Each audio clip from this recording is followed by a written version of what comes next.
We're looking, as we continue to the sixth Beatitude, there's only 8.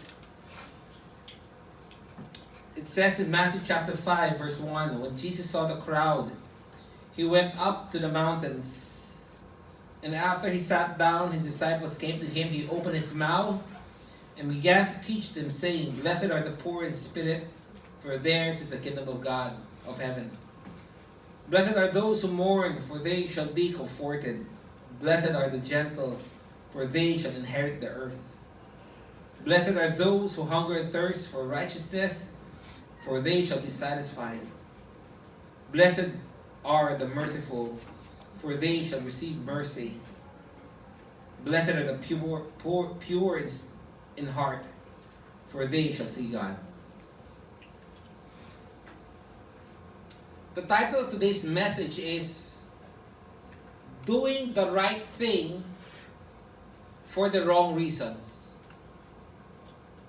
Doing the right thing for the wrong reason. Blessed are the pure in heart, for they shall see God. I remember a friend of mine, a good friend of mine during college and after college, my early youth, working time. I had a good friend, and he's on the wealthy side of things. And he keeps on telling me, "You know what, Bob, I'm so pessimistic about people who want to hang around with me because, they want a favor or something." And he whenever he goes around, because he's kind of well off, a lot of people treats him out because they want to be his friend. They want to be accepted. But in reality, he doesn't want that, he told me. Another friend, this naman is the friend of my mom. A guy that I never met. It happens to be another filthy rich guy. And, because he's a friend of my mom, one day he texted me and asked how was my mom. And I replied, and every so often we would chit-chat via text. Never met the guy. But I know he's a good friend of my mom, when my mom was still clear thinking. And I remember him texting me that, the irony of life, if you're rich and famous, you have lots of friends. He was sharing that to the text. I was looking for the text. I apparently erased it already. The irony of life is, if you're rich and famous, a lot of people would try to be your friend or befriend you. But the moment fame goes and your wealth goes, all of your friends leaves you. The irony of life, he said. And I said, so true. Another friend of mine, again, influential, blah, blah, blah. I noticed, whenever we're together and there's like a party, I notice people, they flock to him. They want to, hobnob, chit-chat with them, with him in particular. And again, I realize among these people, they're very cautious of who they talk to. They're very cautious of their so-called friends. They're very cautious of people they meet. People that are nice to them. Why? Because they don't know if they're nice to them because he's successful. In fact, this very same guy who's really well off was telling me his siblings doesn't treat him well. All of them are like rich, all of them. But, his siblings doesn't treat him well. But lately, his siblings has been treating him well. And he was telling me, I wonder why. Is it because now I'm successful already? Not to say that his siblings are not, right? Again, We don't know why people behave a certain way towards us. Are they really just nice people? Or do they have a hidden agenda? Another reason why they're trying to be nice to you. In politics, people, they will fall over you. If you're in power, I can imagine Duterte right now, right? All the leeches trying to suck his blood, trying to be in his good side, and maybe the good side of even Sara Duterte and the two sons, whatever their name are, Paulo or whatever, those guys. Why? They're in power. But the moment they're not in power, guess what? They all say goodbye.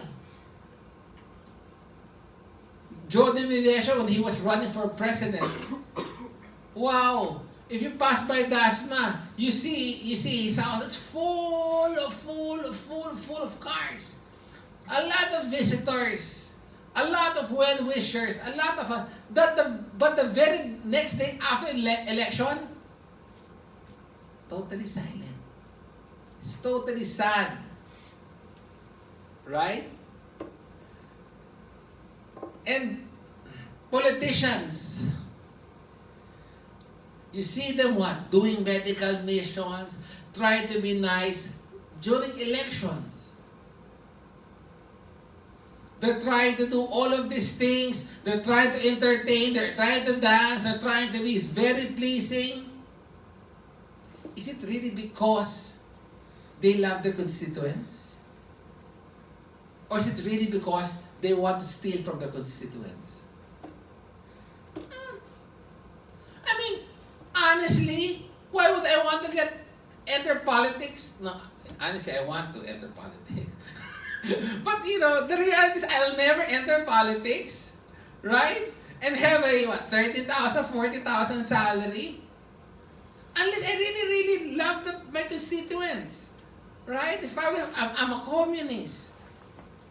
But most of these people are not. They're doing good because they want something in return. They want their votes. And once they get their votes, they want their money. Social clubs is the same. People, they laugh and chit-chat, blah, blah. But at your back, what? Do they backbite? So, that's the point of the message.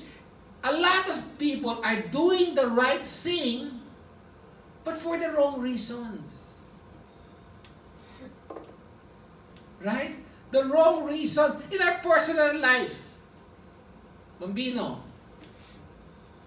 you're applying for college, right? And some people, they would start volunteering. Why? So it's a good credential in the application form. I heard, well, he's not applying, but I heard in Harvard, they look up at social services. So people, they brush up volunteering, not because they care for the poor, not because they care for the kids or whatever cause that is. It's because it's good in their resume. Some people are so helpful, they're so courteous, they're so nice. Because why? Their crush is in front.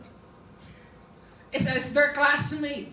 And they want that girl or that guy to have a good impression on them. They're doing the right thing for the wrong reasons.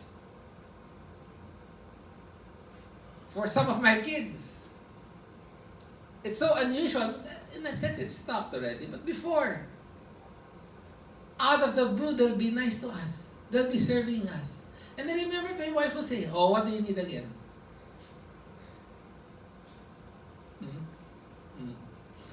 It's being nice for the wrong reasons.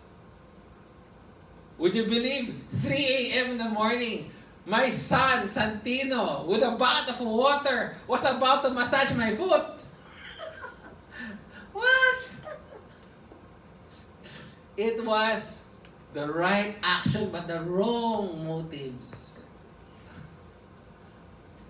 And that is the situation. That is true to a lot of us. For the employee, they flatter the boss. Bordering lying. Why? They want a good raise, a good evaluation. Doing the right thing for the wrong reason.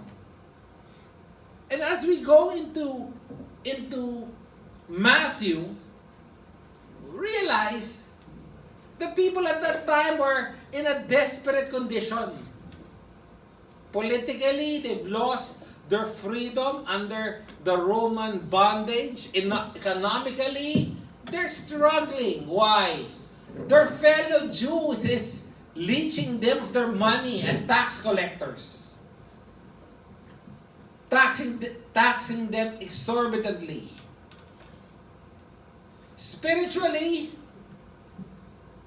the Jews were in trouble. Why? Because they're being led by the Pharisees. Out of this desperate situation, John the Baptist comes into the picture and proclaims that the kingdom is at hand. Be ready because the kingdom is at hand. He was the forerunner for the Messiah. And people were excited. Yes, our Redeemer is coming. Our Redeemer will rise up and put up the kingdom and deliver us from this bondage, both politically, economically, and spiritually. And when you say kingdom at the time, it means battle. We're about to fight. But the strange thing here is this. The message, the kingdom of God, are for those who are meek in spirit. Poor in spirit, I'm sorry. Those who mourns. Those who are meek. Those who hunger and thirst for righteousness. Those who are merciful. Those who are pure in heart. It's a shock. They were not expecting that. Spiritually, they were in bondage because the Pharisee was dominating the religious society at that time. And they were misinterpreting the Bible. Sabi ko nga, out of the 10 laws of Moses, they came out with, I think, 631 myriads of laws and rules. Right? You're not allowed to work on Sunday. You're not allowed, it's given, you're not allowed to walk on the field because it's like planting. You're not allowed to, if somebody works on a Sunday, you have to kill it. But you can't, like, a hen, it lays an egg, you have to kill the hen. But you cannot do it today, you have to do it tomorrow. Because today is a Sunday, you can't work. Right? I mean, all these things. And you can't, I remember in New York, if you look at the skyline, there's a lot of wires. Because the Jews believe that you cannot walk a certain distance. And in that distance, they place a wire. You can only walk like X number of yards or something. And at the end of that, you have a wire. That's why in New York now, in the Jewish area, there's a lot of wires. For sure, they can walk anywhere. They tried to put all of these myriads of rules and regulations that it's stifling them. That you have to live up to the certain requirement of righteousness. Therefore what? People, they feel oppressed. They feel frustrated. Why? They know they cannot fulfill it always. Every time. Every day. Therefore what? They feel so guilty. of not being able to fulfill all the laws. They try. They try to obey as much laws. But they're obeying it not out of love of God, but out of fear of the Pharisees who would condemn them. Oh, you didn't do that. Oh, you didn't do that. So they're doing the right things for the wrong reasons. The question they ask themselves is, how good should I be? That's the question on their mind.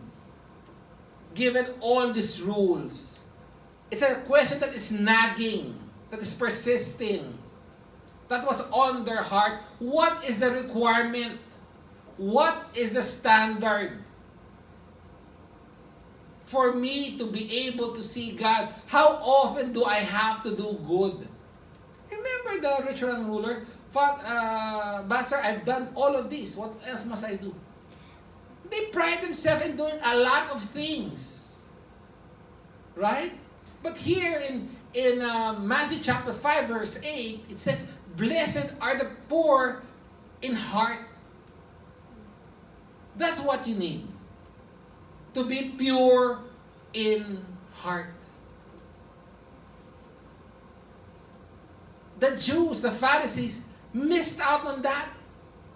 They think that just by doing good is enough. But the point is, it's not enough. If your motives in doing good is wrong. You're being nice to certain people. Why? Because you want a certain request, a certain favor. Blessed are the pure, and this has been ingrained in the Old Testament. This is not something new. Psalm 51 verse 6 says, behold, thou desirest truth in the inward parts. Go to 1 Samuel 16.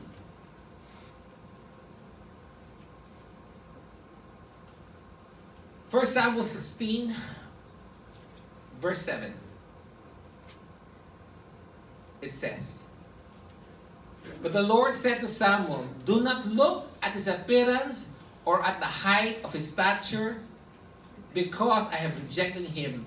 For God sees not as a man sees. For God looks at the outward, man looks at the outward appearance, but the Lord looks at the heart. Go to Psalm 24, please. Psalm 24, verse 1. And it says, the earth is the Lord's, and all it contains, the world and those who dwell in it. For he has founded it upon the seas, and established it upon the rivers. Verse 3. Who may ascend into the hills of the Lord? Is a question. Who may stand in his holy place? The answer, in verse 4, he who has a clean hand and a pure heart. It is those who can ascend to the hill of the Lord. It is those who can stand in the holy place with God. Those who has clean hands and a pure heart. He who has lifted up his soul to falsehood and has not sworn deceitfully.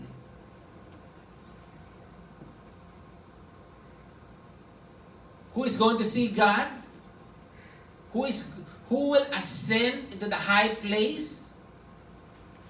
Who has the right to be in the presence of God?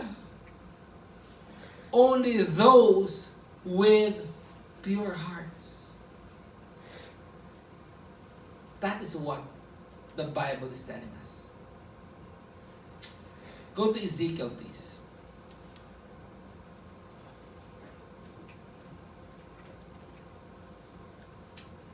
Ezekiel 36. Ezekiel 36 verse 25 says, then I will sprinkle water on you and will be clean. I will cleanse you from all your filthiness and from all your idols. Moreover, I will give you a new heart and put a new spirit within you. And I will remove the heart of stone from your flesh and give you a heart of flesh.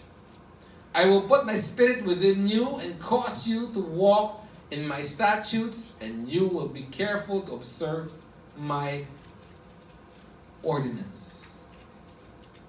It is God's work to put a pure heart, a new heart in us.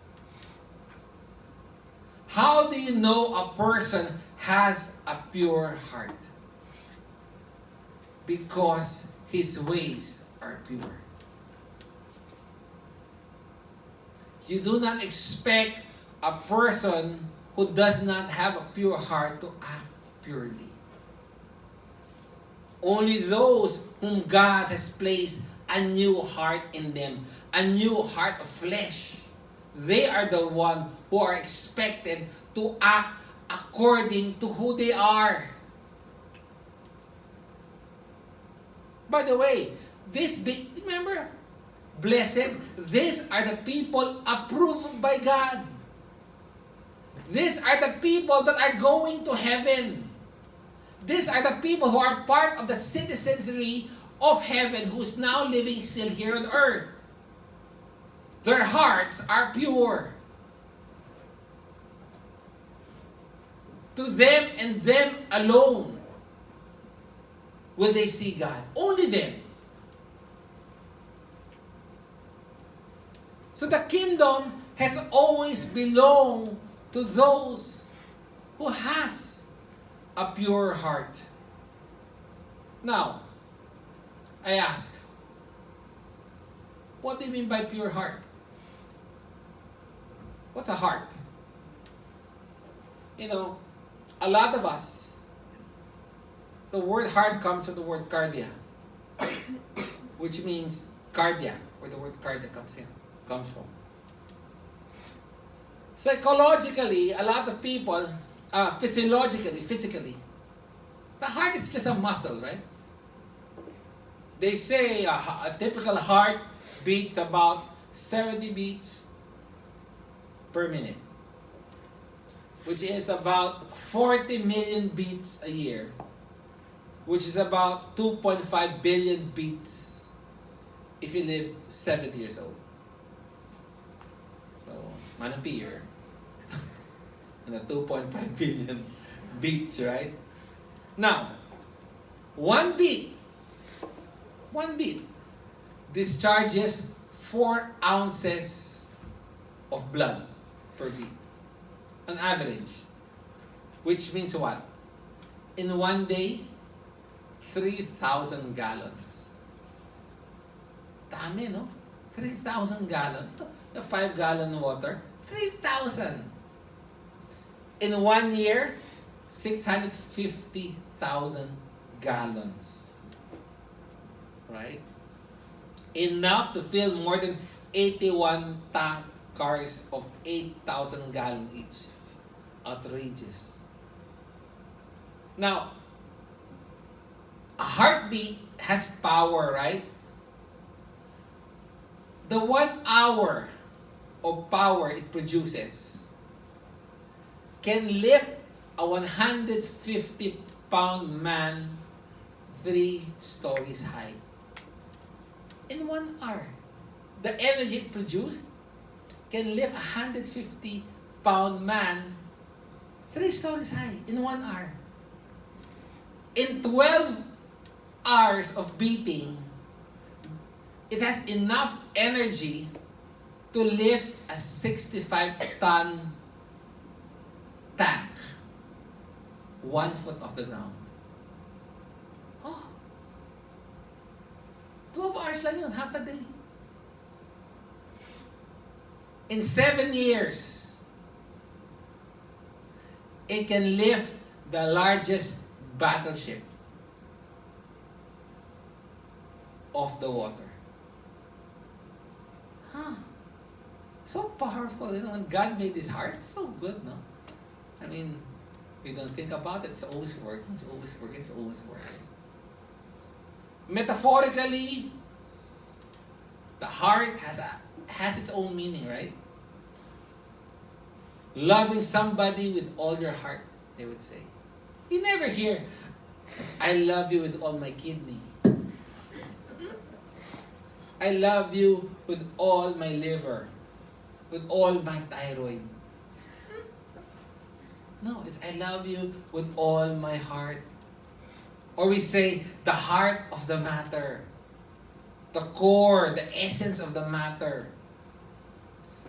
Biblically, when they talk about heart, it talks about the entire personality of a person. His mind, his emotion, his thinking. That's what it means when they use the word heart. The entirety of a person. Proverbs 23 says, as we think in our heart, so are we. Go to Proverbs 4.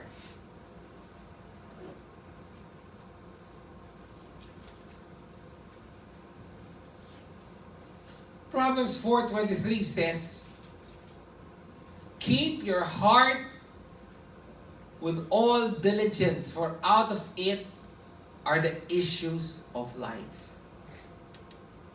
So, when you hear the word heart, the heart is really the entirety of the person.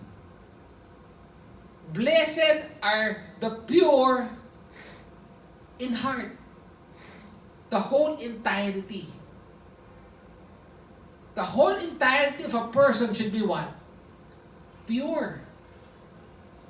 Every aspect of our life should be pure. What do you mean by pure? Unmixed. Like pure gold. Not the grocery, pure gold. Right? Normally, when they get gold, it's impure. And they would have to heat it up over and over until the particles would rise, and then we'll have a screen to take it out and heat it up again until what? It's pure, unmixed. To be pure means free from dust, dirt, and taint. Pure spring water. To be pure means not to be contaminated. Cleansed from filth and immorality. In a moral sense, it's free from defilement and sin. Now, Israel at that time the Jews was making all the effort to do good. They washed their hands. They washed their feet. They don't want to touch anyone who's dead or sick because it will defile them. They do all of these external things, but God is saying, I don't care about that. Why? Because your heart is not pure. Your whole being is defiled. To be pure means there's no compartment in your life that you're not willing to surrender to God and have Him rule there. They would wash their hands, they would wash their feet, they would wash their pants. They would do all this ritual of cleansing on the outside, but deep inside, they're not pure. They would give tithes even to the smallest seed that they get. Because to them, it's the right thing. It's the actions that is important. Never mind my intention. As long as the action is right, I'm good. I'm good with God. Doing the right things for the wrong reasons.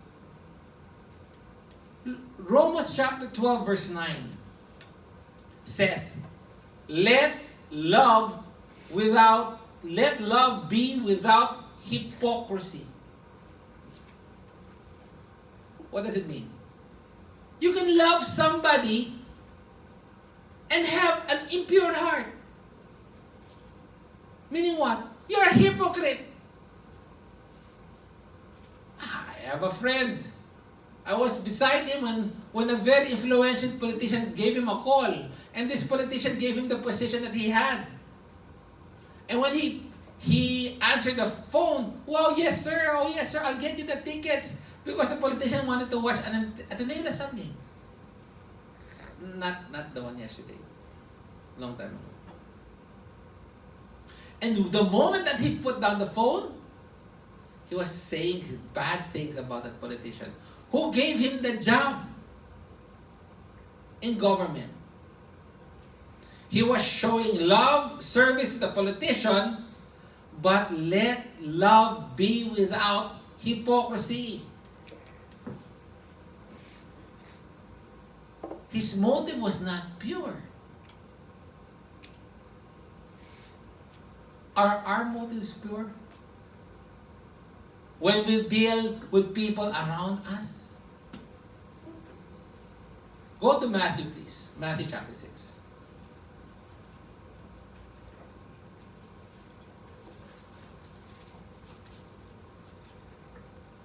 Matthew 6, verse 1.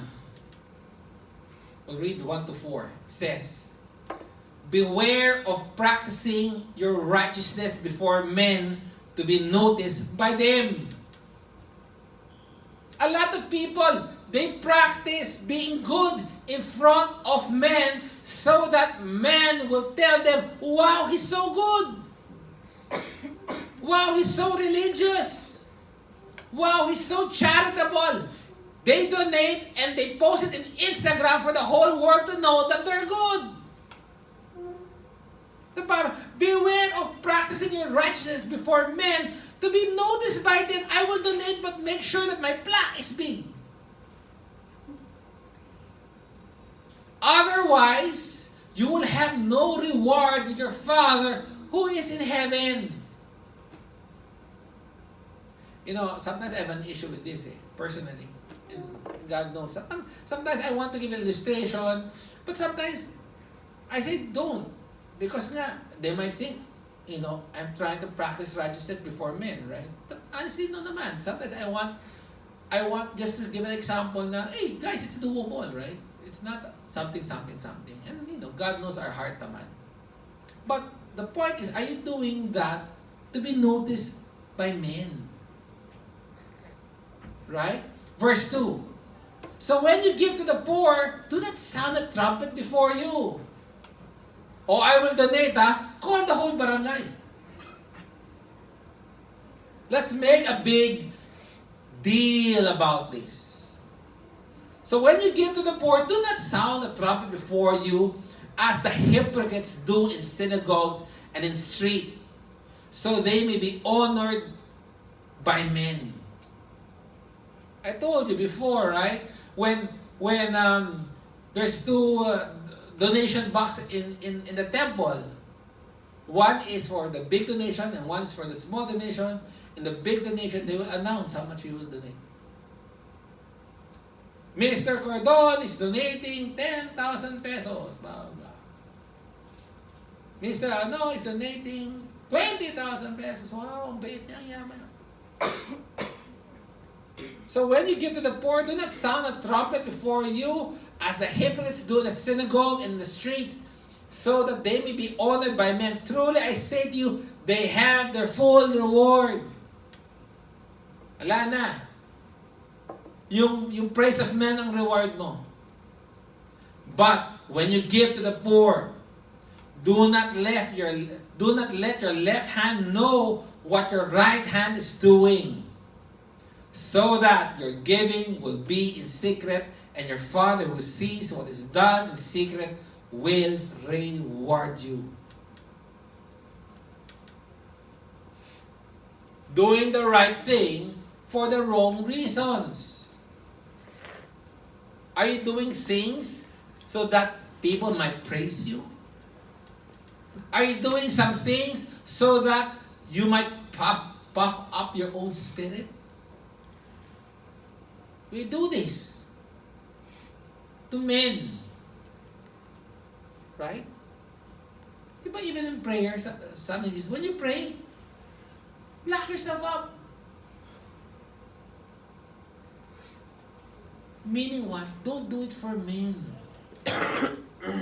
Don't do it for the wrong reasons.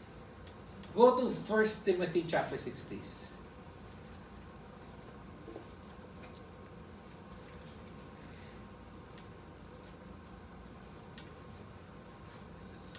First Timothy chapter 6, verse 5 says, and constant friction between men of depraved mind and depraved of the truth, who suppose that godliness is a means of gain.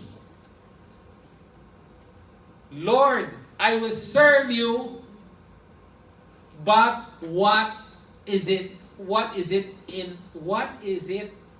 What's in it? What's in it? In it. What? What's in it? Sorry. What's in it for me? Where's the gain? Lord, I'll be godly. I'll do all these good things. But there must be a gain.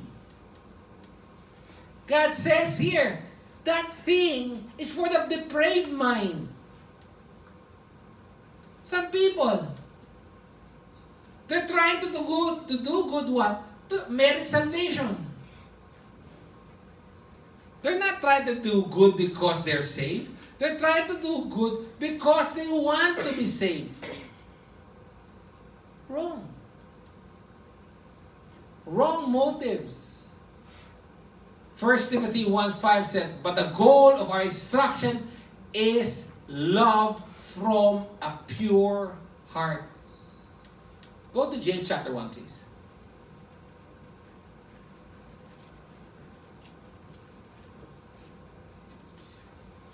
James chapter 1 says, a pure and undefiled religion in the sight of our God and Father is this: to visit orphans and widows in their distress, and to keep oneself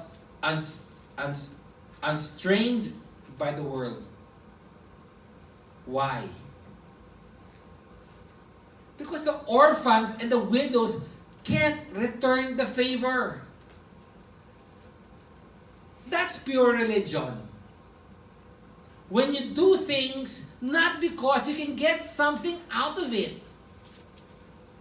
It's because you simply are convicted by God. I remember during the early times of CCF, a lot of people in advertising was attending CCF because a lot of executives of big companies were attending in CCF. They want to get the account. But when you help the orphans and the widows, what do you get in return? Nothing. No favor. It's simply out of your conviction given to you by God that you serve them. No business deals. No favors.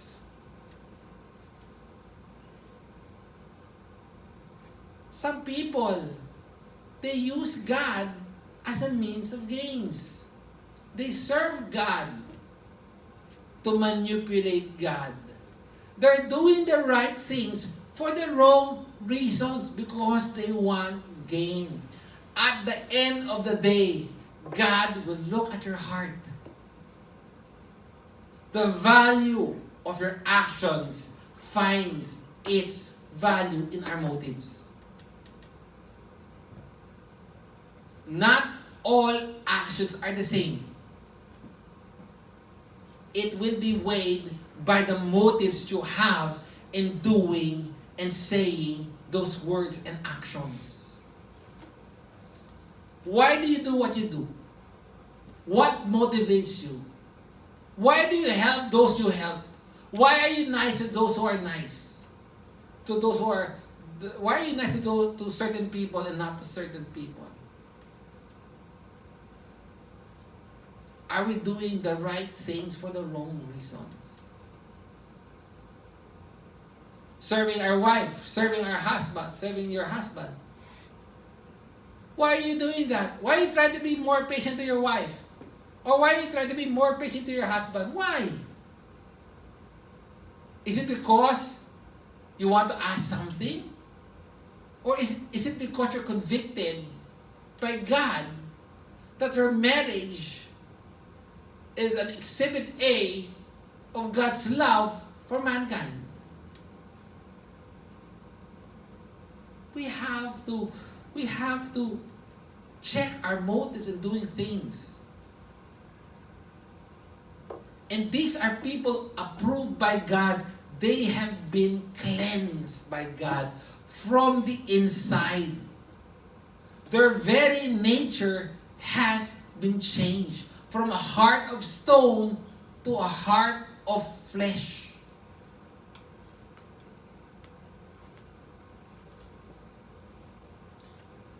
Go to 2 Corinthians, please. 2 Corinthians chapter 7.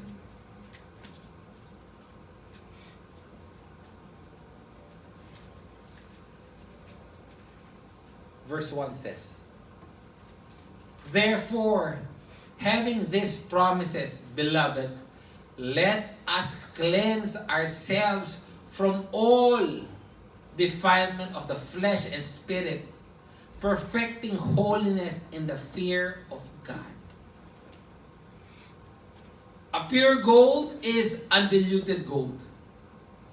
A pure heart is not contaminated with moral or spiritual filth. A pure heart has no bad intent towards another person. A pure heart serves simply because he loves God. They are singly minded, devoted, undivided loyalty in serving God. It's not how we behave on the outside that is important. It's who we are in the inside. If the inside is right, guess what? The outside will follow. But it does not follow that if you do what's right outside, everything inside is okay. Because we know a lot of people, they have hidden motives, interior, hidden agendas, and ulterior motives. So how do people with pure in heart behave? Well, they protect their eyes from questionable materials. They try to choose the company they keep. They pick the places where they go.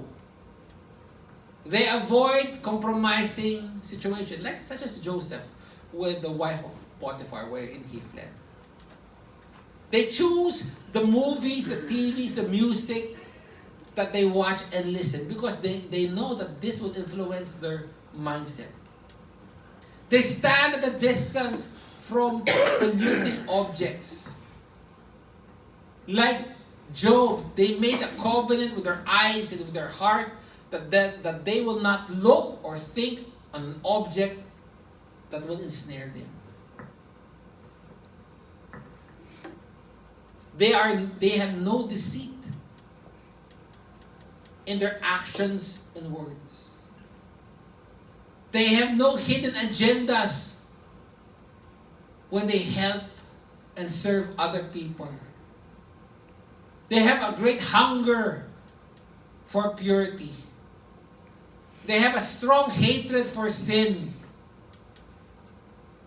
And they have a love for others because Christ loved them also.